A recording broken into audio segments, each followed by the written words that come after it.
স্বাগত জানাচ্ছি Asian duplex town presence চেনা মানুষের আপন ভুবন অনুষ্ঠানে। আপনাদের সাথে আছি আমি মমডিনাজ মমি। একজন মানুষকে আমরা চিনি তার সফলতায় এবং তার ব্যক্তি জীবনের গল্পে, কিন্তু সেই জীবনের ভেতরেও থাকে আরেকটি জীবন। শুনবো সেই ভুবনের গল্প, তার আনন্দ বেদনা, সফলতা ব্যর্থতার গল্প, তার একান্তই নিজের ভুবনের গল্প শুনবো। আজকে আমাদের অতিথি বাংলাদেশ জাতীয়তাবাদী দলের ভাইস চেয়ারম্যান আসাদুজ্জামান রিপন। আসসালামু আলাইকুম। ওয়ালাইকুম আসসালাম। চেনা মানুষের আপন ভুবন অনুষ্ঠানে আপনাকে স্বাগত। আপনার আপন ভুবনের গল্প শুনতে চাই। শুরু করি সেই শৈশবের গল্প থেকে। শৈশবের স্মৃতিটা আমার জন্য খুব সুখকর না। তার কারণটা হচ্ছে যে শৈশব মানুষের অনেক আনন্দের থাকে, অনেক স্মৃতিময় থাকে। স্মৃতি তো সবারই থাকে কম বেশি। আমার ছোটবেলায় মা মারা গিয়েছিলেন। একটা মা মরা বাচ্চা হিসেবে তো আমি বড় হয়েছি। মায়ের কথা বারবার মনে হতো। বাবা পড়ার জন্য বকতেন, ডিসিপ্লিনের জন্য বকতেন। একটু দুরন্ত ছিলাম, একটু ডান পিটে ছিলাম, এটার জন্য বকুনি খেতাম। তখনই বকুনি খাওয়াটাই খুব ন্যায্য মনে হতো না। মনে হতো যে মা থাকলে বোধহয় বাবা বকতো না। অনেক ব্যথা নিয়ে বড় হয়েছেন। বাবা হয়তো বকতো না মা থাকলে। এবং অনেক রাতে বালিশে মুখ গুজে কেঁদেছি। এবং ওই সব আমার মনে হয় সব যেসব বাচ্চাদের মা থাকে না, সকল বাচ্চাই বোধহয় এরকম সিচুয়েশন আমার মনে হয় বলে যে মা তোমার কাছে আমাকে নিয়ে যাও। তো এরকম আমারও মনে হতো কখনো কখনো। পরে যেটা মনে হলো যে না, বকুনিটা খুবই ন্যায্য ছিল। কারণ আমি আসলে খুব বেশি দুরন্ত ছিলাম, বেশি ডান পিটে ছিলাম। তো এগুলো মানে বাবাকে বিরক্ত করতো। এবং যদি আরও বেশি বকুনিটা যদি আর একটু বেশি হতো আমার জন্য, তাহলে হয়তো আমি আরও বেশি ডিসিপ্লিনড হতে পারতাম। কিন্তু বাবা হয়তো চিন্তা করেছেন বাচ্চাটার মা নাই, মা মারা গেছে, এই জন্য ছাড় দিতেন, অনেক ক্ষেত্রে ছাড় দিতেন। অতটা ছাড় না দিলে হয়তো আরো ভালো কিছু করতে পারতাম। স্যার শৈশব কেটেছে কোথায়? খুলনাতে। আব্বা বিজনেস করতেন, ওখানে বড় হয়েছে, ওখানে স্কুলিংটা ওখানে আমার সেন্ট জোসেফস স্কুলে। আমরা সরাসরি আপনার ছাত্র জীবনে চলে যেতে চাই। আপনি ঢাকা বিশ্ববিদ্যালয়ের ছাত্র। হ্যাঁ, ঢাকা বিশ্ববিদ্যালয়ে আমি ইংরেজি সাহিত্যের ছাত্র ছিলাম। রাজনীতি তো আমি বলা যেতে পারে অলমোস্ট আর্লি লাইফ থেকে আমি রাজনীতি যুক্ত। আমার মামা রাজনীতি করতেন, তিনি বাম ঘরানার রাজনীতি করতেন, ছাত্র ইউনিয়নের বড় নেতাও ছিলেন। তো ফলে ওইটার অনেকটা প্রভাব আমার জীবনে তো ছিল। একেবারেই মানে হাফ প্যান্ট পরা বয়সে মুক্তিযুদ্ধ প্রত্যক্ষ করেছি, খুব কাছ থেকে দেখেছি। শহর থেকে গ্রামে মানে পালিয়ে গিয়েছি। আমার আমি ইমিডিয়েট আমার দুটো ছোট বোন ছিল, তাদেরকে সহ। মা তো ছিল না, আমার নানি আমাদেরকে ব্রট আপ করেছেন, তার সহ আমরা মাইলের পর মাইল হেঁটে আমরা গ্রামে আশ্রয় নিয়েছি। প্রায় অলমোস্ট মুক্তিযুদ্ধের প্রায় 6-7 মাস আমরা শহর থেকে পালিয়ে। আপনার বয়স কত তখন? তখন আমার বয়স ছিল 9 বছর। একটা পর্যায়ে নিজেদের গ্রামে মুন্সিগঞ্জে বিক্রমপুর যেটাকে বলে, ওখানে চলে আসলাম। মুক্তিযুদ্ধের সময় খুলনা থেকে পালিয়ে মুন্সিগঞ্জে প্রথম অন্য একটা গ্রামে ছিলাম, তারপর ওখান থেকে পরে আবার গ্রামে চলে গেলাম। গ্রামে থাকলাম, ওইটি আমার গ্রামের জীবনটা আমার সবচেয়ে বেশি আনন্দের। সবচেয়ে স্মৃতি মধুর সময় হচ্ছে মুন্সিগঞ্জ এবং মুক্তিযুদ্ধের ওই সময়টি। আত্মীয় স্বজন সবাই মুক্তিযুদ্ধে অংশ নিচ্ছেন, ট্রেনিং নিয়ে দেশে ফিরছেন। তাদের কারুর কাঁধে রাইফেল, কারুর কাঁধে SLR, কারুর কাঁধে স্টেন গান দেখছি, গ্রেনেড দেখছি। ওই বয়সে আমি একটু নেড়ে চেড়েও দেখি, এবং আমার মানে মুক্তিযুদ্ধে যাওয়ার প্রবল মানে আকাঙ্ক্ষা জমতো যে আমি নিজে অংশ নিতে পারি কিনা, ইত্যাদি ইত্যাদি। তো এরকম একটা আকাঙ্ক্ষা ছিল। স্যার, আপনি ব্যবসায়ী পরিবারের সন্তান, রাজনীতিতে কিভাবে আসলেন? ওই যে বললাম, ছোটবেলা আমার মামা রাজনীতি করতেন এবং উনি সক্রিয় ছাত্রনেতা ছিলেন। আমার কাছে মনে হলো যে সমাজটা পরিবর্তনটা দরকার। মামা ইজ ডুইং রাইট জব, উনি ভালো কাজ করছেন, উনি মানুষের জন্য কথা বলছেন, দেশের জন্য কথা বলছেন। তো সুতরাং কি আপনি বিশ্ববিদ্যালয়ে পড়েন নাকি স্কুলে? আমি ছোটবেলা থেকে আমি ইনফ্যাক্ট ইন্সপায়ার্ড। এই পরিবর্তনের রাজনীতি, সমাজ পরিবর্তনের রাজনীতি, ধনী দরিদ্রের বৈষম্য, মানুষের কষ্ট বেদনা, একটা শ্রেণী অনেক বড় লোক হয়ে যাচ্ছে, অনেক ভালো খাচ্ছে, আরেকটা শ্রেণীর দিকে তাকাচ্ছেই না, তাদের তাদের খাবারের কথা কেউ ভাবছে না, তাদের চিকিৎসার কথা ভাবছে না। বৈষম্য বিরোধী মনোভাবটা, চিন্তাটা, চেতনাটা তো যুগে যুগেই ছিল এবং সবসময় যারা রাজনীতি করেছেন সেটাকে বিলোপ করার জন্যই তো কাজ করেছেন। আপনি ডাকসু নির্বাচন করেছিলেন এবং জিএসও ছিলেন, এবং সেই সময় স্বৈরাচারী আন্দোলনে আপনি একটা খুব গুরুত্বপূর্ণ ভূমিকা পালন করেছিলেন, সেই গল্পটা শুনতে চাই। আমরা আসলে আমি শামসুজ্জামান দুদু, আমাদের দুজন একটা প্যানেল ছিল, আমরা দুজন ডাকসু নির্বাচনে অংশ নিয়েছি। জেনারেল এরশাদ যখন সামরিক শাসন জারি করে, যখন গণতান্ত্রিক শাসন ব্যবস্থাটাকে তিনি বন্ধ করে দিলেন, তো তখন আমরা ওই সময়টা আমরা ছাত্র রাজনীতি করতাম। গোটা 9 বছর আমরা সামরিক শাসন বিরোধী রাজনীতি করেছি। একটা পর্যায়ে 87 থেকে 89 সাল পর্যন্ত আমি ছাত্র দলের প্রেসিডেন্ট ছিলাম। তো আমি এবং শামসুজ্জামান দুদু আমরা যখন ডাকসু ইলেকশনটা করি, আমাদের ভোট বাক্সটা, আপনি ঢাকা বিশ্ববিদ্যালয়ের ক্যাম্পাসটা হয়তো দেখবেন, সেটা হচ্ছে যে ভোটগুলো হলে হলে হয়, প্রতিটি হলে ভোট কাউন্ট হয়। যেমন শামসুনার হল, রোকেয়া হল, কার্জন হলের ভোটগুলো যার যার হলে হচ্ছে। তো নিয়ম অনুযায়ী সমস্ত হলের ভোটগুলো চলে আসবে সেন্ট্রালি, কলা ভবন বলতাম, আর্টস ফ্যাকাল্টি বলি আমরা, ওখানে ভোটটা গণনা হবে। তো আমরা যেটা জেনেছিলাম সেটা হচ্ছে, তখন তো আমার নিজেরও বয়স কম, আমি ছাত্রদল যখন প্রেসিডেন্ট হয়েছে তখন আমি অনলি 27 বছরের বয়স তখন আমার, মানে এত অল্প বয়সে ছাত্রদলের প্রেসিডেন্ট আমার আগে কেউ কখনোই এর আগে হয়নি, এখনো কেউ হয় না। তো মাত্র 27 বছর বয়সে আমি ছাত্রদলের প্রেসিডেন্টের দায়িত্ব নিয়েছিলাম। তো ফলে অতটা যে এই যে ফাঁক ফোকরগুলো অতটা বুঝতাম না। আমি নিজ পার্টির প্রার্থী, পার্টির প্রেসিডেন্ট। তো আমাদের ভোট বাক্সগুলো চলে গেল আপনার এরশাদের ওই শাহবাগে পুলিশের কন্ট্রোল রুমে। আচ্ছা। আর কন্ট্রোল রুম থেকে ব্যালট বক্স, তৎকালীন ভিসি এরশাদের সহযোগী ছিলেন এবং সেখানে একদম আমাদেরকে পরাজিত করার জন্য আমাদের বিপক্ষের প্যানেলকে, কারণ ছাত্রদল এবং বিএনপি রাজনীতি বেগম জিয়ার নেতৃত্বে করতো, এরশাদ অনেক ভয় পেতেন যাতে ছাত্রদল যাতে না যেতে, সেটার জন্য তিনি কি করলেন, আমাদের ভোটের বাক্সগুলো বদলে ফেললেন। অর্থাৎ কার্জন হল থেকে যে ভোটের বাক্সগুলো আসলো সেগুলো চলে গেল আপনার পুলিশের কন্ট্রোল রুমে। পুলিশের কন্ট্রোল রুম থেকে ফেক ব্যালট বক্স ভরে আমাদের বিপক্ষের প্যানেলকে একেবারে বাক্স ভরে দিয়ে আমাদেরকে নামকে আসতে কিছু ভোট দিয়ে আবার সেটা ঢুকলো কলা ভবনে। এই ভোটের বাক্সর পাহারা দিতে পারিনি আমরা। Personally that is my failure as president of the Chhatradal president হিসেবে এটা আমার একটা বড় ব্যর্থতা ছিল। I could not protect the ballot box. এই নিরাপত্তাটা আমি বুঝিনি তখন। কিন্তু আপনি সেই ব্যক্তি যে প্রথম মিন্টু রোডে আন্দোলন করতে পেরেছিলেন, স্লোগান দিয়েছিলেন। হ্যাঁ, এটা বলতে পারেন যে অ্যাডভেঞ্চার বলে একটা ব্যাপার থাকে। থাকে তো, একটা বয়সে অ্যাডভেঞ্চার থাকে। তো আমার যেটা মনে হতো কি, যে এরশাদের মন্ত্রীরা যারা মন্ত্রিত্ব করছেন, বড় বড় বক্তৃতা করতেন, আমাদের বিরুদ্ধে কথা বলতেন, তাদের পরিবারকে বুঝিয়ে দেওয়া, তাদের স্ত্রী পরিবারকে বুঝিয়ে দেওয়া যে বিপদটা কিন্তু একদম দোরগোড়ায় এবং জনগণ কিন্তু মন্ত্রী পাড়াও ঘেরাও করতে পারে। তো আমি কাউকে না যে আমার মাথার মধ্যে ঢুকলো যে এরশাদের বিরুদ্ধে, এরশাদের মন্ত্রীদের বিরুদ্ধে আমরা রাজনীতি করি, স্লোগান দিচ্ছি, সব কিছু করি, মিটিং করছি। তো যদি ওদের একটু মনে ভয় ঢুকিয়ে দেওয়া যেতে পারতো যে জনগণ কিন্তু এখন তোমার বাড়ির দরজা চিনে, তোমার বাড়িটাও চেনে এবং এই জায়গাটাও ঘেরাও হতে পারে। তো আমি একবার ডিসিশন নিলাম যে দলের ছেলেদেরকে বললাম না, খালি বললাম যে ভোরবেলা মিছিল করব, সেই রাক্ষসের গল্পের মতো। তো ওদেরকে বললাম যে মিছিলটা করব আজকে আমরা চানখারপুলের দিকে, কার্জন হলের দিকে, ওদিকে যে মিছিলটা করব, কিন্তু আমরা জমায়েত হব যে কার্জন হলে। আসলে আমার প্ল্যান ছিল এটা আমি শাহবাগের দিকে নিয়ে যাব, দেন একটা টার্ন করে আমি এটা মিন্টু রোড, হেয়ার রোডের দিকে ঢুকাবো এবং ওদেরকে একটু প্যানিক করে দেবো, সোজা কথা, একটা প্যানিক করে দেওয়া। যেই চিন্তা সেই কাজ। খুব ভোরবেলা কাক ডাকা ভোরে ছেলেদেরকে নিয়ে, আমি সাধারণত হয়তো বাসায় থাকতাম, কিন্তু যখন প্রোগ্রাম থাকতো, সিরিয়াস প্রোগ্রাম থাকতো, হরতালের কর্মসূচি থাকতো, আন্দোলনের কর্মসূচি, তখন আমি হলে থাকতাম ছেলেদের উদ্বুদ্ধ করার জন্য। আমি একদম সামনের কাতারে থেকে নেতৃত্ব দিতাম এবং ওদের সাথী থাকতাম আপদে বিপদে। তো যথারীতি মিছিল নিয়ে আপনার মধুর ক্যান্টিন থেকে সকালবেলা আমরা হালকা একটু ভোরবেলা তো একটু নাস্তাটা দেখে ছেলেদের চলো মসজিদ গেট দিয়ে পার হলাম, পার হয়ে আস্তে আস্তে আগাচ্ছি, শাহবাগে চলে গেল। তো সহকর্মীরা বললো যে কোথায় যাবো আমরা চলো আরো একটু আগাই।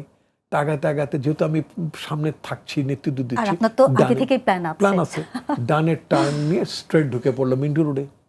ওরাও খুব মজা পাচ্ছে, কারণ এই জায়গায় তো কোনোদিন মিছিল হয়নি কখনো, এবং আপনি শুনে অবাক হবেন, আজ পর্যন্ত জি। ওইটাই ছিল প্রথম মিন্টু রোডে, হেয়ার রোডে, মন্ত্রীপাড়ায় বিরোধী দলের বিক্ষোভ মিছিল। ওটাই প্রথম ছিল, ওইটাই শেষ। এরপরে আর কেউ কখনো করতে পারেনি। তো যাই হোক, তো আমরা সকালবেলা মানে কাক ডাকা বলে এমন মানে স্লোগান হচ্ছে। আবার আমার এলাকার দুজন মন্ত্রী এরশাদের দলে যোগদান করেছে। এলাকা বলতে আমি আচ্ছা, মুন্সিগঞ্জের মানুষ, মুন্সিগঞ্জ। তো জি। বিক্রমপুর বলে আমার এলাকার লোকেরা। তো ওখানে শাহ মোজ্জেম হোসেন, পরবর্তীতে ভদ্রলোক, উনি আমাদের দলে যোগদান করেছিলেন। উনি মারা গেছেন, আল্লাহ থেকে ব্যস্ত নসিব করুক। কোরবান আলী সাহেব বলে, উনি আওয়ামী লীগের একজন সিনিয়র ভাইস প্রেসিডেন্ট ছিলেন কেন্দ্রের। তিনি জাতীয় পার্টিতে এরশাদের দলে যোগদান করে, দুজনে থাকতেন। তা আমাদের টার্গেট ছিল, তোমরা মুন্সিগঞ্জের মানুষ, বিক্রমপুরের মানুষ, তোমরা দালালি গাদ্দারিটা কেন করলা? তো ওদের বাড়ির সামনে অ্যাটলিস্ট ওই দুটো বাড়ির সামনে, বাড়ি দুটো আগে থেকে আমি চিনে আসলাম, মানে একটু ঘুরে বাড়িটা খোঁজ নিলাম যে এই দুই মন্ত্রী কোন বাড়িতে থাকে। তো জায়গাটা চিনলাম, জায়গাটা যথারীতি ওই বাড়ির সামনে যাতে স্লোগানটা হয়। স্বৈরাচার বিরোধী আন্দোলনে আপনি প্রথম সারিতে ছিলেন এবং গ্রেপ্তারও হয়েছিলেন। সে সময় পালানোর সুযোগ ছিল, কিন্তু আপনি পালাননি। আপনি বলেছিলেন ছাত্র দলের প্রেসিডেন্ট কখনো পালায় না। আপনি পুলিশের হাতে ধরা দিয়েছিলেন এবং সেই সময় ফিরেও আসলেন এবং বিরোধী দলীয় নেত্রী আপনাকে ডেকে পাঠালেন। কি কথা হয়েছিল? আসলে আমরা তো মিছিল করলাম, মিছিল করার পরে একটা পর্যায়ে একবার ডিবি অফিস খুবই সন্নিকটে, মন্ত্রীপাড়ার কাছেই। তো ওরা যখন টের পেয়ে গেল যে আওয়াজ হচ্ছে, স্লোগান হচ্ছে, কারণ এটা তো অভ্যস্ত না, এরকম ঘটনা তো ঘটেনি কখনো। মিন্টু রোডে তো কখনো আন্দোলন হয়নি। প্রবাবলি ওরা ওয়্যারলেস টয়লেসের চতুর্দিক থেকে মানে পুলিশ অর্গানাইজ করে ফেললো। তারপরে আমিও বুঝলাম যে বিপদ মানে সামনে সন্নিকটে। তো মানে ছেলেদেরকে বললাম, চলো তাড়াতাড়ি প্যাক আপ করি, এখন চলো আমরা ক্যাম্পাসে ফিরে যাই। তো ক্যাম্পাসে ফেরার আগেই যখন এখন যেটা ইন্টারকন্টিনেন্টাল উল্টো পাশে একটা হোটেল আছে পর্যটন কর্পোরেশনের, ওখানে যাওয়ার পরে তাকিয়ে দেখলাম যে ফার্মগেট থেকে ভ্যান পুলিশ চলে আসছে ওটার কাছে, শাহবাগ থেকে এক ভ্যান পুলিশ চলে আসছে, মিন্টু রোডের দিক থেকে পুলিশ চলে আসছে। তিন দিক থেকে আমরা মানে ঘেরাও হয়ে গেলাম। তা আমি আমার সহকর্মী তাদেরকে বললাম যে এক কাজ করো তোমরা, পুলিশ যেহেতু ঘেরাও করে ফেলেছে, আমাদের আর পালাবার বোধহয় পথ থাকছে না, যেভাবে পর শীঘ্র পালাও। ওদেরকে সরিয়ে দিলাম। তো গোটা 5-6 জন সহকর্মী ওরা বললো যে আপনাকে ছেড়ে যাব না, নাছোড়বান্দা তার থেকেই গেল। তো আমি তখন আমার বলে যে ভাইয়া চলেন, আপনি তো যেতে পারেন পেছন দিয়ে, যে মানে পরিবাগের রাস্তাটা, তো পেছনে পালাই আমরা। তাই বললো ছাত্রদলের প্রেসিডেন্ট পুলিশ ঘেরাও করে ফেলে দেখছে আমি পালিয়ে যাব, ওরা তো মজা পাবে যে ছাত্রদের প্রেসিডেন্ট ভয় পালাচ্ছে। নো ওয়ে, ছাত্রদের প্রেসিডেন্ট পালায় না, ধরা পড়বো, সো হোয়াট, যে কাজটা করার সিদ্ধ করে এসেছি, সাকসেস। মন্ত্রীপাড়া মিছিল করে আসছি, ওদের বউদেরকে শুনিয়ে আসছি যে একেবারে জম কিন্তু দোরগোড়ায়। এরপরে বেশি বাড়াবাড়ি করলে, ক্ষমতা না ছাড়লে, তাহলে কিন্তু বাড়িও ঘেরাও হবে। তো ধরা পড়লাম, গ্রেপ্তার হলাম, কারাগারে গেলাম। এবং আমার মুক্তির জন্য আমার পার্টির চেয়ারপারসন বেগম খালেদা জিয়া তিনি আইনজীবী নিয়োগ করলেন, এবং যথারীতি একটা পর্যায়ে যখন ছাড়া পেয়ে যখন ফিরলাম, জাব্বাদ ছিলেন তখন যুবদলের প্রেসিডেন্ট, তাকেও দেখলাম যে উনি আমাকে নিতে আসছেন। তিনি বললেন চলো, তোমাকে সরাসরি ম্যাডাম অফিসে নিয়ে যেতে বলছেন। তা আমার তো চালচুলো নেই, মানে অর্থাৎ মা নাই, বাবা নাই, সংসার নেই, বিয়ে করি নেই, প্রেমও তো করি নেই, অর্থাৎ কেউ তো নাই, সেই অর্থে কেউ নাই, নো ওয়ান। তো গেলাম অফিসে গেলাম, তখন ধানমন্ডি 27 নম্বর আমাদের পার্টি অফিসে গেলাম। যাওয়ার পরে ম্যাডাম সহানুভূতি দেখাবেন, আমি এতদিন আমি কারাগার থেকে মুক্তি পেলাম, ওমা উল্টু উনি আমাকে বকা দিলেন, তোমাকে না আমি 100 বার বলেছি ধরা পড়া যাবে না, ধরা না পড়ে নেতৃত্ব দিতে হবে, আন্দোলন অর্গানাইজ করতে হবে, তুমি পুরো পার্টিকে পেরেশানির মধ্যে ফেলে দিয়েছো। হ্যাঁ, তুমি মিন্টু রোডে মিছিল মানে করেছো, ওখানে ওই জন্যই তো তুমি ধরা পড়লে, কেন গেলে? তাই আমি বললাম যে ম্যাডাম কাউকে না কাউকে তো সাহস দেখাতে হয়। এই যে মিন্টু রোডে মিছিলটা করে আসলাম, মন্ত্রী তো ভয় পেয়েছে, ওদের বউরা ভয় পেয়েছে, ওদের ফ্যামিলি ভয় পেয়েছে যে বাবারে মন্ত্রীপাড়া পর্যন্ত মিছিল আসে, আরো বড় মিছিল আসতে পারে, এরপরে মানুষজন ক্ষুব্ধ হয়ে গেলে ইটগুলো খুলে নিয়ে যেতে পারে। একটা তো বার্তা দিয়ে আসলাম, বলে বার্তা দিয়ে আসছো কিন্তু পুরো পার্টিকে প্রেশানি করলা, তোমাকে নিয়ে তো আমরা অনেক টেনশনে ছিলাম, আমাদের এতগুলো আইনজীবী মুভ করলো, করলো। তখন আমি আবার বললাম যে ম্যাডাম আসলে তো আমার জন্য আমি কিন্তু অকপটে খুবই শান্তভাবে বললাম, ম্যাডাম আমার জন্য কান্না করার তো কেউ নাই। নাই মানে আমার মা ছোটবেলায় মারা গেছেন, আমার বাবাও কিছুদিন আগে মারা গেছেন। তো আমার 2 বোন ছিল, ছোট 2 বোন, ওদেরও বিয়ে হয়ে গেছে। তা আমার তো কোনো লায়াবিলিটিস নাই, তো ঝুঁকি তো কাউকে নিতে হবে। তো এই জন্য আর কাউকে তার সাহসও তো দেখাতে হবে। আমার তো কেউ নেই। যখন বলছে কেউ নেই, তখন উনি ধমক দেবো, এই এই এই এই ছেলে তুমি কি বললা, তোমার কেউ নাই মানে? কেউ না থাকলে আমি এতগুলো এই ব্যারিস্টার জমিরুদ্দিন সরকার সাহেব, অন্যান্য সমস্ত মানে ব্যারিস্টাররা গেলেন, সবাই গেলেন তোমার জন্য, তোমাকে ইয়ে করতে, কেউ নাই মানে? তো আমি বললাম, না আসলে ম্যাডাম আমি বলতে চেয়েছি যে মানে আমার জন্য কান্না করার কেউ নাই। প্রবাবলি আমার ধারণা এই কথাটা বোধহয় ওনাকে খুব ভীষণ টাচ করেছিল। এবং উনি যখন কথা আমার সাথে কথা বল, তখন ওনার চোখ খুব ছলছলে, এবং এক পর্যায়ে ওনার চোখ মানে চোখে পানি চলে আসছে, উনি চোখ মুছলেন, বলে তোমার জন্য তোমার পার্টি আছে, আমরা আছি, কখনই ভাববে না যে তোমার কেউ নেই, তুমি একা, তোমার পুরো পার্টি তোমার পেছনে আছে। আসলে কি জানেন, আমার সাহসের ঘাটতি কমতি জীবনও ছিল না। আমি যখন হাসিনা একের পর এক মানুষ গুম করছে, আমার পার্টির আমার সহকর্মী রিজভী তখন পার্টির মুখপাত্রের দায়িত্ব পালন করছিল, ওকে গ্রেপ্তার করে নিয়ে গেল। ওকে গ্রেপ্তার করার পরে আমাদের তখনকার জয়েন্ট সেক্রেটারি, এখন যে স্বরাষ্ট্রমন্ত্রী সালাউদ্দিন তখন গোপন জায়গায় থেকে বিবৃতি দিচ্ছে। তো ম্যাডাম বললেন কি যে আমরা চাচ্ছি যে প্রকাশ্যে বিবৃতি দেওয়া হোক। তখন ম্যাডাম বললেন যে তুমি দায়িত্বটা নিতে পারো কিনা। তো অ্যাট দ্যাট টাইম অনেক কি প্রপোজ করা হয়েছিল, কিন্তু সময়টা খুবই খারাপ যাচ্ছিল। তো তখন অনেকেই নানা ধরনের মানে প্রতিকূলতা বলেন, অনেকেই মানে এই দায়িত্বটা নিতে পারেননি। আমি খুব এক বাক্যে রাজি হলাম, হ্যাঁ ম্যাডাম আমি নিশ্চয়ই পারবো। তখন তো আপনার সংসার হয়েছে? সংসার হয়েছে, আমার স্ত্রী ডাক্তার, আমার মেয়েটা, আমার একটাই বাচ্চা, আমার মেয়েটা তখন ঢাকা মেডিকেলে পড়ে। তো আমি তখন চিন্তা, পার্টি তো আমার একটা দায়িত্ব দিয়েছে, তখন আমি পার্টি স্পেশাল অ্যাফেয়ার্স সেক্রেটারি। তো আমি চিন্তা করলাম যে আমি যদি এই মুহূর্তে দায়িত্বটা পালন না করি, আমাদের পার্টির নেতৃবৃন্দ অনেকেই জেলে, অনেকে পালিয়ে আছেন, কাউকে না কাউকে তো কথা বলতে হবে মিডিয়ার সামনে। তা আমি যদি দায়িত্বটা এড়িয়ে যাই, আমি জানি আমি গুম হয়ে যেতে পারি, কারণ আমি গ্রেপ্তার হয়ে যেতে পারি, বাসায় ফেরত নাও আসতে পারি। আমার স্ত্রীও বলে দিয়েছেন, উনি she is the British national.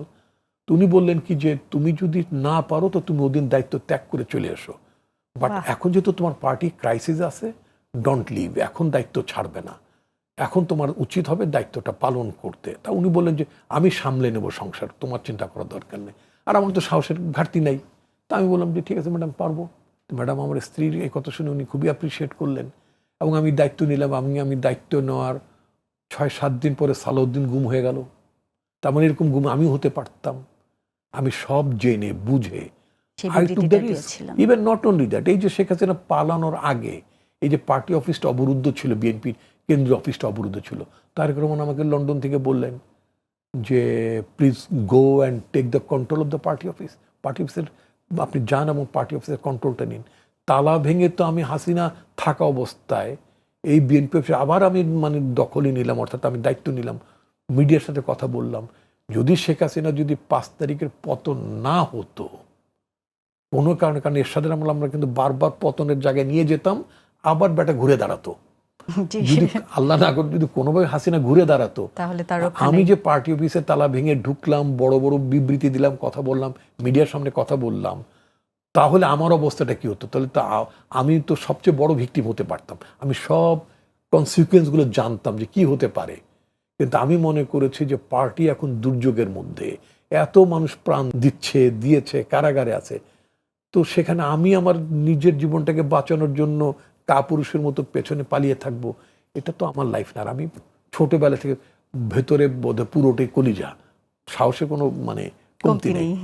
বয়স আমার হয়েছে, আমি ঠিক আগের মতো যুবকদের মতো 27-28 বছর বয়সে যেভাবে মন্ত্রীপাড়ায় মিছিল করতে যেতে পারতাম, ওরকম করার মতো সাহস আমার এখনো আছে, হয়তো শক্তি কিছুটা কমেছে, কিন্তু মনের সাহস কমেনি নিশ্চয়ই না। এবং দায়িত্ব কর্তব্য বোধ থেকে আমি এক চুলো বিচলিত হইনি কখনো, পিছু হটিনি কখনো।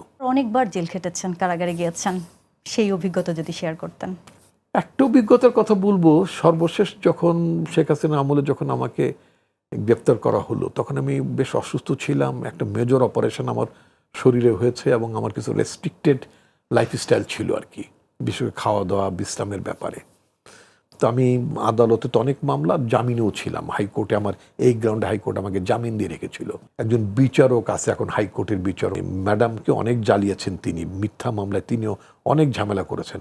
উনি আমার জামিনটা কেটে দিলেন। আমার উকিল বললেন যে মানে হিজ এ প্যাশেন্ট, একটা মেজর অপারেশন তার হয়েছে, এখন পর্যন্ত মানে সে সুস্থ না, তার বিশ্রাম প্রয়োজন, তার বিশ্রাম প্রয়োজন এবং তার চিকিৎসা প্রয়োজন, মানে মেনটেনেন্স ট্রিটমেন্ট দরকার। তো এটা তাকে জানানো হলো, কাগজপত্র তাকে দেয়া হলো। তো উনি বললেন, উনি তো টকশো ঠিকই কোনোদিন দুটো তিনটেও টকশো করে, তো টকশো করার সময় এনার্জি পায়, তো জেলে যেতে অসুবিধা কি, বলে আমার জামিনটা কেটে দিয়ে উনি নির্দয়ের মতো আমাকে জেলে পাঠিয়ে দিলেন। বাট আমি রাজনীতি করে নিয়ে আমার কোনো আপত্তি নাই, মানে আমার কোনো ক্ষোভও নাই, রিগ্রেট নাই, কিচ্ছু নাই। এটা that's my part of life. তো আমি যখন জেলে যাব এক কাপড়, তো আমি জানতাম না, বুঝিনি যে আমাকে সত্যি সত্যি জামিনটা ক্যান্সেল করে পাঠাবে। তো যখন পাঠাচ্ছে, তো আমি গাড়িতে উঠে গেছি। আমার পত্রিকা অফিসের আমার এক সহকর্মী সে আসলো, আসার পরে কিছু কাপড় চোপড়, কিছু ইমার্জেন্সি মেডিসিন দিয়ে গেল। তা খালি বললো যে, আমাকে বললো স্যার বাসা থেকে আমার ওয়াইফের কথা বললেন যে আসছে, আর আমার মেয়ের কথা যে আপু বোধহয় আসছে। তা আমি হঠাৎ করে মানে উঠে মানে কাপড়টা নিয়ে ভেতর ঢুকলাম। ঢুকার পরে গ্রিল, ছোট ছোট গ্রিল থাকে না প্রিজন ভ্যানে, এরশাদের আমলে আমি জেলে গেছি, কিন্তু প্রিজন ভ্যানে উঠাতো না, জিপের মধ্যেই নিয়ে যেত এবং সামনের সিটি বসাতো। এখন তো চোর ছাত্র মানে সব ড্রাগ অ্যাডিক্টেডদের সাথে নিয়ে গাড়িতে উঠায়, রাজনৈতিক নেতাদেরকে গাড়িতে, মানে প্রিজন ভ্যানে উঠে। তো প্রিজন ভ্যানে উঠলাম, তো আমার মনে হচ্ছে যে মেয়েটা আসছে। তো আমার মেয়েটার মেডিকেলে পরে ও সরাসরি কলেজ থেকে চলে আসছে ওর মায়ের সাথে। তো আমি গ্রিলের ফাঁক দিয়ে দেখছি আমার মেয়েটা আমার দিকে তাকাচ্ছে, ওর গায়ে মানে মেডিকেলের অ্যাপ্রন, ডাক্তারদের অ্যাপ্রন পরা। আমি মেয়েটার দিকে তাকাচ্ছি, ও কোনো কথা বলছে না, আমার দিকে তাকায় আছে। আমি ওকে বারবার, একটাই তো বাচ্চা আমার, ছোটবেলা মা মারা গেছেন আমার মাকে তো প্রাণ ভরে মন ভরে মা বলে ডাকিনি, ডাকতে পারিনি। অল্প বয়সে তো মা মারা গেছে, মা বলার সময়টা পেলাম কোথায়? সারা জীবনই তো মানুষ মা বেঁচে থাকলে মা বলে ডাকে, তা আমি তো সামান্য কয়েকটা বছর পেলাম। তো জন্মের পর থেকে আমার মেয়েটাকে আমি সবসময় মা বলে ডাকতাম, ওকে কখনো আমি নাম ধরে ডাকতাম না। শুধু রেগে গেলে মাঝে মধ্যে নাম বলে ডাকতাম, তখন মেয়েটা বুঝতো বাবা বোধহয় রেগে গেছে। তো যাই হোক, তো মেয়েটা তাকিয়ে আছে আমার দিকে। তো আমি ওকে জোরে জোরে চিৎকার করে বলছি যে বাবা ডন্টরি, আমি 2-4 দিনের মধ্যে ফেরত চলে আসবো, তুমি ঠিক মতো পড়বে, পড়াশোনা করবে ঠিক মতো, চিন্তার কোনো কারণে আমি চলে আসবো ইত্যাদিতে। ও কোনো কথার উত্তর হচ্ছে, আমার দিকে তাকায় আসছে, বিস্ময়ের সাথে তাকায় আছে। কারণ ও তো তার বাবাকে এইভাবে এই চোর ছাত্চোর ড্রাগ অ্যাডিক্টেডদের পাল্লায়, কারণ তো আরও অন্য যারা জেলে যাওয়ার মতো লোক প্রিজন ভ্যানে আরও অনেক আসামি পড়ছে, তাদের আত্মীয় স্বজন ডাকাডাকি চিৎকার করছে, কথাবার্তা। অনেক মা আছে ছোট বাচ্চাটা নিয়ে বাবাকে দেখাচ্ছে। আমি আমার বাচ্চাটার দিকে, আমার বাচ্চা মানে আমার মেয়েটা, আমার তো বাচ্চা বড় হয়ে, বাচ্চাটাকে দেখে আমি কথা বলছি, বলছেন তাড়াতাড়ি ফেরত আসবো। আমি চেষ্টা করছি ওকে শান্ত করার জন্য। গাড়িটা আস্তে আস্তে ছেড়ে যাচ্ছে, আর আমার মেয়েটা অনেক কষ্ট করে চোখের পানি আটকে একদম কপালে চামড়াটা ভাঁজ করে উপর দিকে তুলে রাখছে। আর বোধহয় পারলো না, গাড়িটা ছাড়ছে, আর আমি টস টস করে আমার মেয়ের চোখের পানি পড়তে দেখলাম। জেলে গেলাম, ওবার তাড়াতাড়ি ফেরত আসার একটা ইচ্ছা ছিল আমার, কারণ মেয়েটাকে আমি যেভাবে মানে ওকে কাঁদতে মানে চোখের পানি ফেলতে দেখলাম, আমি মনে করলাম তাড়াতাড়ি, আমি ওকে বলেছি যে আমি তাড়াতাড়ি চলে আসবো, আমার তাড়াতাড়ি যাওয়া উচিত। তবে আমার লয়ার ছিলেন এখন যে এখন ভারপ্রাপ্ত স্পিকার ব্যারিস্টার কায়সার কামাল, উনি আমার লয়ার ছিলেন, সাধ্যমতো চেষ্টা করেছেন উনি। আমি জামিন পেলাম, ফেরত আসলাম সেদিন মেয়ে আসলো আমাকে জেল থেকে রিসিভ করতে। তো রাজনীতিকদের জন্য জেলে যেতে হবে, মানে এই শেষের দিকেও তো I was totally mentally prepared. যে বললামই তো, যদি শেখ হাসিনা যদি কোনো কারণে 5 তারিখে যদি বাউন্স ব্যাক না হতেন, তাহলে কি হতে পারত, তাই না? অবশ্য এবার আরেকটু সাহস হওয়ার একটা কারণটা ছিল যে মেয়েটাকে আমি মানে বিয়ে দিয়ে দিয়েছিলাম। অ্যাটলিস্ট আমার চলে যাওয়া, আমার কারাগারে যাওয়ার দৃশ্যটা মেয়েকে দেখতে হতো না। অথবা ওই কারাগারে আমাকে দেখতে যাওয়ার জন্য আমাদের জেলে একটা সুন্দর টার্ম আছে, যারা আমরা জেলে যাই মানে যেতাম, ওখানে দর্শনার্থী ফ্যামিলির লোকজন দেখতে আসে, তো তখন সব মানে ডাকা হয় যে তোমার ফ্যামিলি তোমাকে দেখতে আসছে বা আসছে, তো যেতে হয়। এক একটা কাউন্টারে 50 জন, 60 জন, 100 জন মানুষ আমরা দাঁড়িয়ে থাকি। ফ্যামিলি মেম্বারও ধরে 2 গুণ 3 গুণ থাকে ওপারে, গ্রিলের মতো ছোট্ট মানে এরকম করে ইয়ে থাকে। তো ওখানে কথা বলে, কথা বলে, ও কথা বলে, শত শত মানুষের কথার মধ্যে আর কোনো কথা শোনা যায় না, আর চিৎকার করে শুধু কথা বলতে চিৎকার। হয়। তো ওটাকে ওখানকার জেলের লোকরা বলতো কাউয়া কল। এটাও শিখলাম যে কাউয়া কল। কাওয়া কল। তো ওখানে মেয়ে একবার দেখতে আসছিল ওর মাকে সহ। তারপরে পরে যখন আসলো, তার মেয়েকে বললাম তুমি আসছো কেন? বলে যে আমি শুনেছি যে মানে জেল থেকে ছাড়া পাওয়ার পরেও পুলিশ আবার নতুন মামলা দিয়ে নাকি আবার জেলে নিয়ে যায়। এবার আমি আসছি, আমি এবার ফাইট করতাম, জি। তোমাকে আমি কোনোভাবেই যেতে দিতাম না। প্রতিহিংসার রাজনীতি তো মানে এটা খুব আনফর্চুনেট। রাজনীতি প্রতিহিংসা থাকা উচিত না। আমাদের নেতা তারেক রহমান কিন্তু আসার পর বারবার একটা কথা বলছেন যে আমি প্রতিহিংসার রাজনীতি করতে চাই না, এবং দেখবেন যে উনি এই পর্যন্ত প্রধানমন্ত্রীর দায়িত্বভার গ্রহণ করার পর থেকে, অথবা তার আগেই যদি বলি, দেশে ফেরার পর থেকে একটি কথা কিন্তু তিনি তার প্রতিপক্ষের বিরুদ্ধে খুব হিংসাত্মক কোনো কথা বাক্য তিনি উচ্চারণ করেনি। পলিটিক্সের ডিসেন্সি থাকা উচিত। আনফর্চুনেটলি আমরা এটা বহু বছর আমরা এটা দেখিনি, এবং প্রতিহিংসার শিকার তো সবচেয়ে বেশি আমরাও হয়েছি। যেমন আপনি আমাদের নেত্রীর কথা, বেগম খালেদা জিয়ার কথা যদি বলেন, তিনি কি আসলে এতিমের টাকা চুরি করেছিলেন? প্রতিপক্ষকে ছোট করা, অপমান করা, তুচ্ছ-তাচ্ছিল্য করা, এই যে বারবার বলতো, বাজেভাবে তার নামে কিছু বলা। বারবার বলতো এতিমের টাকা চুরি করেছে। আমি আরেকটা স্মৃতিচারণ, ম্যাডাম আমাকে অত্যন্ত মানে স্নেহ করতেন, এবং উনি একদিন খুব প্রাইভেট ডিসকাশনে, আমি যখন পার্টির মুখপাত্র, বিভিন্ন অকেশনে ওনার সাথে আমার কথা হতো, একটা প্রাইভেট অকেশনে তিনি জাস্ট মানে আমি যখন ওনার সাথে কথা বলছি, অ্যাট ওয়ান স্টেজ জাস্ট তিনি চোখের পানি ফেলে দিয়েছেন, এবং মানে কান্না চলে আসতো। উনি বলছেন যে আমি সব বলে জেলে, উনি আমাকে যেটা বলেছিলেন, জেলে যেতে আমার কোনো আপত্তি, আমি রাজনীতি করে জেলে যাব, কষ্ট স্বীকার করব, সব ঠিক আছে, কিন্তু যে মিথ্যা অপবাদ দিচ্ছে, এতিমের টাকা চুরি করেছে, ছি ছি ছি ছি ছি, এইভাবে বলছে, ছি ছি ছি ছি, এই অপবাদটা সে আমাকে দিতে পারে, এই কথাটা সে বলতে পারে। তিনি খুব কষ্ট পেতেন। মানে ভীষণ কষ্ট পেয়েছে। এবং উনি আমার সামনে যখন কথাটা উনি বলেছেন, মানে উনি মানে চোখের পানি ছেড়ে দিয়েছেন। মানে আই কুড নট ইভেন, আমি নিজেকে তখন মানে সামলাতে পারতেন না। কন্ট্রোল করতে পারিনি এমন। তো আমি তো জানি যে কিভাবে অপমান, তুচ্ছ-তাচ্ছিল্য, নাহক কথাবার্তা একজন আরেকজনকে বলে মানুষ কত কষ্ট পায়। আদার দেন পারসিকিউশন, আপনি জেলে পাঠান, নো প্রবলেম, জেলে পাঠান, অসুবিধা কি? আমি রাজনীতি করি, আপনি আমাকে জেলে পাঠাবেন, অসুবিধা কি? আপনি মানে আন্দোলন সংগ্রাম হলে যারা ক্ষমতায় থাকে তারা প্রতিপক্ষকে, বিরোধী দলকে কিছুদিন জেলে স্যার, পাঠায়। ভিন্ন মতাদর্শের এমন কোনো বন্ধু বা কাছের লোকজন কেউ আছেন? আমার সাথে টোটালি ভেরি ফ্র্যাঙ্কলি, আমি যখন বিরোধী দলের রাজনীতি করতাম তখন সরকারি দল আওয়ামী লীগের লোক ছিল, টকশোতে আমরা তো প্রায় একসাথে অংশ নিতাম না। অনেকের সাথে তো আমার মানে I had a very good rapport, খুবই ভালো রিলেশনশিপ ছিল। এবং পার্টিকুলার যদি বলি এরশাদের আমলে, জি। তখন প্রধান ছাত্র সংগঠন দু একজনের নাম যদি বলতেন। আমি যদি বলতাম, তখন ছাত্রলীগের প্রেসিডেন্ট ছিল সুলতান মোহাম্মদ মনসুর। জি। এমনও তো নজির ছিল, আমরা দুজন এরশাদের আমলে মানে দুটো দল ভিন্ন করতাম, ঠিক আছে, এমনও আছে অনেক রাত আমরা দুজন এক বাড়িতেই পালিয়ে ঘুমিয়েছি, এক বাড়িতেই মানে আশ্রয় নিয়েছি, এক বাড়িতেই ঘুমিয়েছি, ঘুমানো খাওয়া। এবং হ্যাঁ, এবং দেখা গেল যে একজন আওয়ামী লীগ সাপোর্টার টাইপের লোক, তার বাড়িতে ঘুমিয়েছি, মানে সে আমাকে সাথে নিয়ে গিয়েছে, ওই বাড়িতে তারা আমাদেরকে আপ্যায়ন করছে। কখনো বিএনপি সাপোর্টেড একজন লোকের বাড়িতে, তাকে আমি সাথে নিয়ে গেছি, আমরা একবার সেই বাড়িতে থেকেছি, ঘুমিয়েছি একসাথে রিক্সায় করে। তখন তারা মানে গাড়ি ঠাড়ি আমার বেশি দিন হয়নি, প্রফেশনে আসার পরে আমি মানে গাড়িতে চড়ি। আমি তো খুবই সাদামাটা জীবনযাপন করি, এবং পলিটিশিয়ানদের সেটাই হওয়া উচিত। আদারওয়াইজ মানুষ বলে বেটা কি ছিল, বেটা কি হলো, এবার কয়েকদিন আগে এভাবে চলতে, এখন এত পলিটিশিয়ানদের এত বিত্ত বৈভবের দরকারটা কি? পলিটিশিয়ানের জীবনটাই তো হচ্ছে আপনার মানুষের জন্য কাজ করা, ত্যাগের জীবন, কিন্তু ভোগের জীবন না। এত ফুটফুটানি তো দরকার পড়ে না। In fact totally very frankly, I never ran after money and wealth. আমি কখনোই টাকা সম্পদের পেছনে হাঁটিনি। রাজনীতির বাইরে এমন কোনো ঘটনা আছে যেটা আপনাকে আবেগতাড়িত করে? যেমন ধরুন আপনার, আমি তো মানে আমি ভীষণ প্রতিবাদী, এতে কোনো সন্দেহ নেই। অন্যায় অসঙ্গতি দেখলে সেটা প্রতিবাদ করতে চাই। সেটা হচ্ছে যে একটা জায়গায় মানে বিনা কারণে ময়লা রেখে দিচ্ছে, কেন ময়লা রাখবে, এরকম একটা ব্যাপার।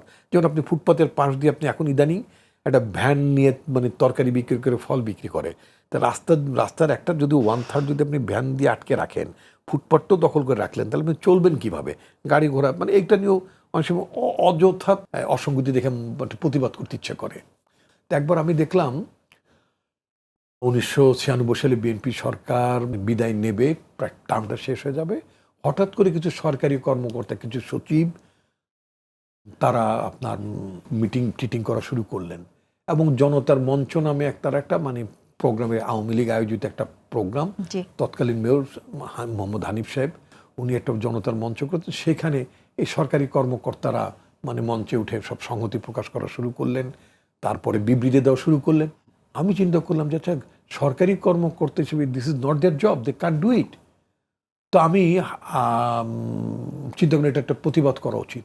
তখন তো আমি ছাত্রদলের প্রেসিডেন্ট নাই, তাই না, বিএনপির আমি তখন কোনো বড় পদে না, এবং তারা সচিবালয় থেকে, ম্যাডাম তখন প্রাইম মিনিস্টার, ম্যাডামের ছবিটা তারা সচিবালয়তে মানে ফেলে দিল। আচ্ছা। তারপরে বিভিন্ন অ্যাম্বাসিতে চিঠি লিখলো, দিদেন ফরেন সেক্রেটারি ফারুক সুবহান সাহেব, তিনি চিঠি পাঠালেন যে মানে তোমরা এখন বিভিন্ন দেশে, কনসার্ন দেশগুলোতে তোমরা বাংলাদেশের বর্তমান সরকারের বিরুদ্ধে ক্যাম্পেইন করো। তো আই গট এ মানে টেলেক্স, তখন টেলেক্স বলতো, I got a copy of that telex. তো আমি চিন্তা করলাম যে এদের বিরুদ্ধে একটা আইনি ব্যবস্থা নেওয়া দরকার। দেন আমি মামলা করলাম হাইকোর্টে। অনেক বড় বড় লয়াররা বললেন যে না, এটা মামলা হবে না, আর কি মানে এটা তো রেওয়াজ নাই, এর মামলা হবে না, এটা তুমি পারবে না, ইত্যাদি ইত্যাদি ইত্যাদি। তো একজন ছোট্ট লয়ার আমাকে বললেন, খুবই একজন অখ্যাত লয়ার আমাকে বললেন, উনি একজন বড় লয়ারের মানে রেফারেন্স ক্লার্ক টাইপের, উনি বইপত্র ঠিক এগিয়ে ঠেকে দেন, বলেন যে ভাইয়া আপনি যে কাজটা করছেন আপনি পারবেন, এটা আছে, আইন আছে, তারা পারে না। উনি আমাকে বইটা খুলে আইনটা দেখালেন। আচ্ছা। ফকিরপুলে ওই চেম্বারে, আমি বলি যে ব্যারিস্টার মইনুল হোসেন সাহেবের চেম্বার টাকরাইলে, ওনার অফিসার, ওনার সহায়ক একজন লিগ্যাল অ্যাসিস্ট্যান্ট, উনি বইটা দিলেন, মানে আইনের বইটা দিলেন, নিয়ে আমরা গেলাম ফকিরপুল থেকে ফটোকপি করলাম।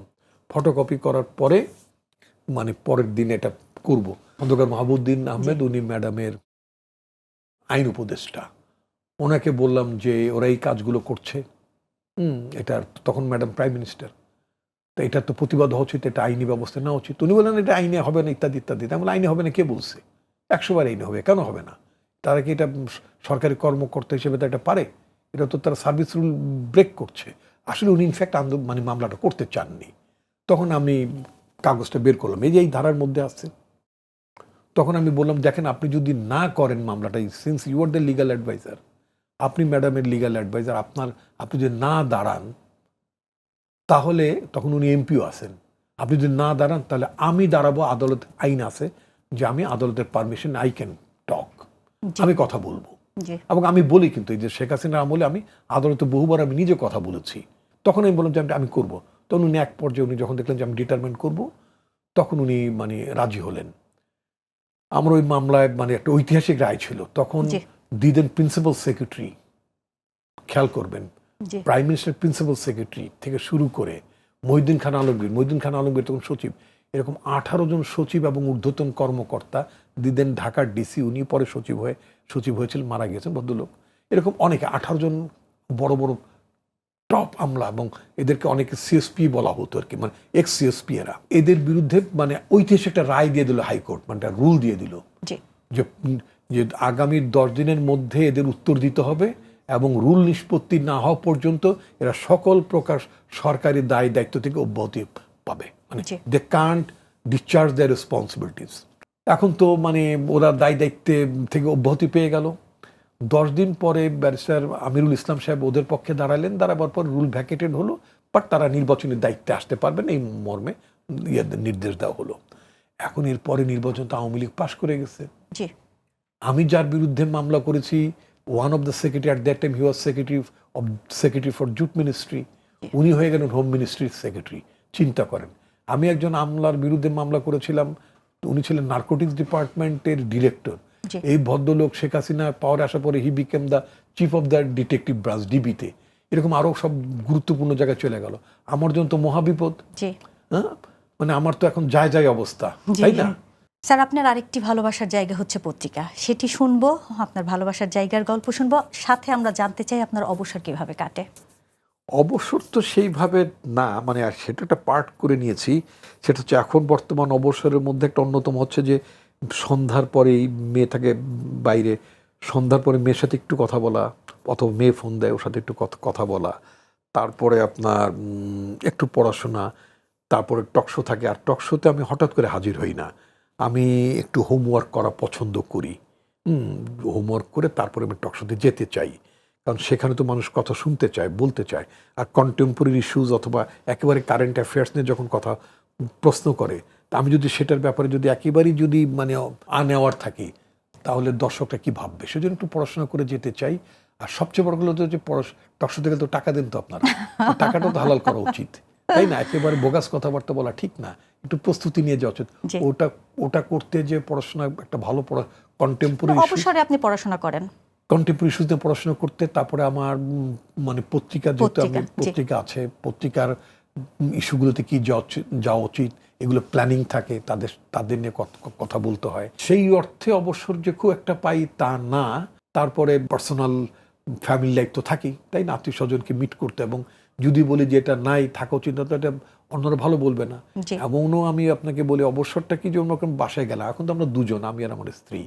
আজকে যদি দেখি যে তেমন কোনো কাজ নেই, রাতের বেলা টকশো যাচ্ছে না, খাওয়া দাওয়া শেষ হলো, তো আজকে স্ত্রীকে বললাম ঠিক আছে আজকে মানে থালা বাসনগুলো আমি মেজে দেই, আমি দেই। আমরা বাইরে ছিলাম, রান্না করতেও জানি, হেল্প করি, ওয়াইফকে একটু হেল্পও করলাম। মানে উনিও তো একটা মানুষ। আপনার হাতের রান্নার মধ্যে কোন রান্নাটা ম্যাডাম বেশি পছন্দ করেন? আপনার ওয়াইফ? Certainly beef. জি, আচ্ছা। সার্টেনলি বিফটা আমি বেশ ভালো, আমার মনে হয় খুব ভালো রান্না করেন। ভালো হয়। ডালটা আমি বেশ বাংলাদেশি স্টাইলের ডালটা মানে বেশ ভালো হয়। চমৎকার একটা অভিজ্ঞতা শুনলাম। এখন আমরা অনুষ্ঠানের প্রায় শেষ পর্যায়ে চলে এসেছি। আমরা জানতে চাই যে আগামী 10 বছর পর বাংলাদেশকে কোথায় দেখতে চান আপনি? দেখুন, এখন মানে যেমন আমি আপনাকে একটু কথা বলি, সপ্তাহখানেক আগে আমি একটা নিউজ দেখলাম, ইন্ডিয়ান নিউজ পেপারটা রিপোর্ট দেখলাম, যে তারা ইনস্টিটিউট অফ অয়েল, মানে ডিজেল বলেন বা অন্য মানে ফসিল ফুয়েল বাদে, তারা মানে হাইড্রোজেন পাওয়ার্ড ইঞ্জিন দিয়ে তারা রেল চালাবেন, এবং এক্সপেরিমেন্টালি তাদের রেল ইঞ্জিন 1200 মাইল এটা ট্রাভেল করেছে।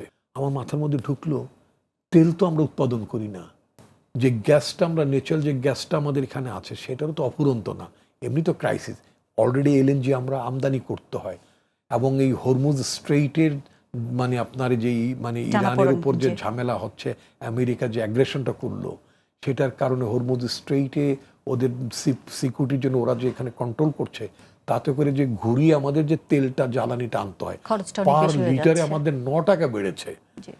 তো ফলে এটার এফেক্ট তো বিদ্যুৎ বিলে আসছে, এটার এফেক্ট সব জায়গায় আসছে এখন, এবং আরো বাড়বে। আলটিমেটলি আমাদেরকে অল্টারনেটিভ সোর্স করতে হবে। এখন যিনি রেলমন্ত্রী আছেন, আমি আমার দলের সরকার, তো তাকে উদ্দেশ্য করে বলতে চাই, এখন চিন্তা করতে হবে যে তেলের ইঞ্জিন না, কয়লার ইঞ্জিন না, ওই হাইড্রোজেন পাওয়ার্ড ইঞ্জিন এর কথা চিন্তা করতে হবে, অল্টারনেটিভ চিন্তা করতে হবে, ইম্পোর্ট সাবস্টিটিউট চিন্তা করতে হবে, এবং যার যার ছোট জায়গা থেকে চিন্তা করতে হবে। আমি কৃষি কাজগুলোতে, উদ্ভাবনী কাজগুলোতে ভীষণ পছন্দ করি। আজ আমার গ্রামে, আমার পৈতৃক জায়গাতে আমরা একটা মানে বাগান করেছি, আমি একটা বাগান করেছি, কাজের মধ্যে তো সময় বের করে আমি বাগানে সময় দেই।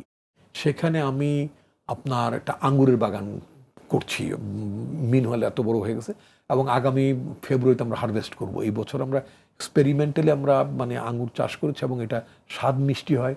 মুন্সিগঞ্জের মাটিতে আঙ্গুরের স্বাদ মিষ্টি, এটা আমরা অলরেডি ইট ইজ প্রভেন, এবং আমি এটাকে একটা উদাহরণ হিসেবে করতে চাই, যে যদি যেমন আমি ওই এলাকায় করছি, এবং একটা গ্রিন হাউস ডেভেলপ করেছি, শেডের মধ্যে, ওপেন হাউসে না, শেডের মধ্যে, কারণ আমাদের দেশে তো বৃষ্টিপ্রবণ, মানে ওয়েদার কন্ট্রোলে না, তো ফলে যদি কন্ট্রোলড এনভায়রনমেন্টের মধ্যে যদি আমরা খুব যদি হাই এন্ডের যদি ফসল উৎপাদন করতে পারি, সেটা যদি নিজেরা কনজিউম করি, আঙ্গুর আমদানি করতে টাকা লাগে না। অবশ্যই। আনারের বাগান করেছি প্রায়। আপনি মানে কৃষিতে একটা বিপ্লব দেখতে চান বাংলাদেশের, এবং অফকোর্স এটা করতে হবে আমাদেরকে। এটা করা ছাড়া আপনি এখন আপনি খেজুর খান, এখন কিন্তু সরকারি অফিসে গেলে বা প্রাইভেট অফিস যদি কোথাও যদি কারোর সাথে দেখা করতে চান, একটু যারা অ্যাফ্লুয়েন্ট, একটু যারা অবস্থাপন্ন, তারা কিন্তু আপনাকে কাজু বাদাম অথবা 2টো খেজুর দিয়ে আপনাকে আপ্যায়ন করছে। সব বাইরে থেকে আসছে, এগুলো সব বাইরে থেকে আসছে, বাট এগুলো টাকা লাগে। আমি আমার বাগানে আমি মানে আপনার মানে সৌদি বা মানে অর্থাৎ অ্যারাবিয়ান অরিজিনের একেবারে আপনার টিস্যু কালচার চারা, নট বিচির চারা না, কিন্তু বীচের চারার এটার কোনো ভালো ইল্ডিং হবে না। আমি টিস্যু কালচার চারা আনার মানে প্রসেসের মধ্যে আছি। আই হোপ এই মাসের 20 তারিখের মধ্যে আমার চারাগুলো পচবে, জি। ওখানে আমি বাগানে এটা ট্রান্সপ্লান্ট করব। জি। আঙুরের চারা প্রায় আমি অলমোস্ট 300 মতো আমি অলরেডি ট্রান্সপ্লান্ট করেছি। আনারের গাছ আমার বড় হয়েছে এবং ফল দিচ্ছে কিছু কিছু, এটা প্রায় আমার 100 মতোই আছে। তারপর আপনার মানে কাস্টার্ড আপেল যেটা আমরা শরীফা বলি, জি। ইয়া বড় সাইজের, অনেক দাম, ওটার গাছ লেগেছে প্রায় 70টার মতো। আমার মাথার মধ্যে আলহামদুলিল্লাহ অনেক চিন্তা ভাবনা আছে, এখানে একটা বিপ্লব করতে পারি। পেপার ইন্ডাস্ট্রিতে, রাইটিং পেপারে আমাদের বাচ্চারা স্কুলে পড়ে না, মানে বাইরে থেকে আমদানি করতে হয় কাগজ আমদানি করলে যে আমরা বইগুলো ফ্রি দেই না বাচ্চাদেরকে, জি। স্কুল টেক্সট বুক বোর্ডের, পুরো এই হাজার হাজার কোটি টাকার কাগজে আমরা আমদানিতে জি, খরচ করি। স্যার। অথচ বাংলাদেশে আমি আপনাকে বলতে পারি আমার যে প্ল্যান আছে বা যেটা আমি জানি, এটা প্রয়োগ করতে পারলে উইদিন 5 ইয়ার্স, 5 বছর পরে, মানে এই গভর্নমেন্টের মেয়াদে, তারেক রহমানের গভর্নমেন্টের মেয়াদে আমরা কাগজে স্বয়ং সম্পূর্ণ হতে পারবো, কাগজ এক্সপোর্ট করতে পারবো এবং কাগজের র ম্যাটেরিয়াল এক্সপোর্ট করতে পারবো। জি। অফুরন্ত সম্ভাবনা আছে, শুধু চুরি চামারি না করলে, আর যদি কাজ পাগল লোকজন যদি থাকে, জি। ঠিক আছে, জি। তাহলে এই দেশটাকে দারুণ জায়গায় নিয়ে যাওয়া সম্ভব। আপনার ব্যস্ত সময়ের মধ্যে আমাদেরকে সময় দেওয়ার জন্য অসংখ্য ধন্যবাদ। ভালো থাকবেন। ভালো থাকবেন, আপনিও ভালো থাকবেন। দর্শক দেখছিলেন এশিয়ান ডুপ্লেক্স টাউন প্রেজেন্টস চেনা মানুষের আপন ভুবন অনুষ্ঠান। আজকে এই পর্যন্ত, দেখা হবে নতুন কোনো পর্বে নতুন কোনো অতিথির সাথে। সেই পর্যন্ত সুস্থ থাকুন, আমাদের সাথেই থাকুন। ধন্যবাদ।